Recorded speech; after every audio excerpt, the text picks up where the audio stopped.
Hello guys, welcome to my channel. Today we are going to see how to reinstall gaming services in Windows 10 or Windows 11 computer.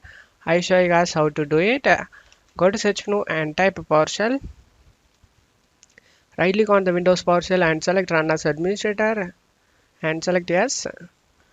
Now you just need to check my video description for these two commands used in my video. Copy the first command and tap the bar, right click, eject and paste it. Press enter. This command will help you to uninstall the gaming services, guys. After finishing this command, you just need to copy and paste the second command. Tap the bar, right click, eject and paste it. Press enter.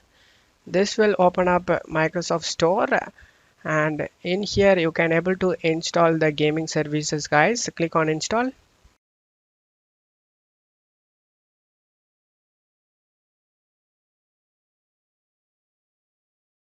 This is how you reinstall the gaming services in Windows 10 or Windows 11 PC. I hope this video helped you guys. If the video helped you, don't forget to leave a like, guys. You can also subscribe me and support me, guys. Thank you.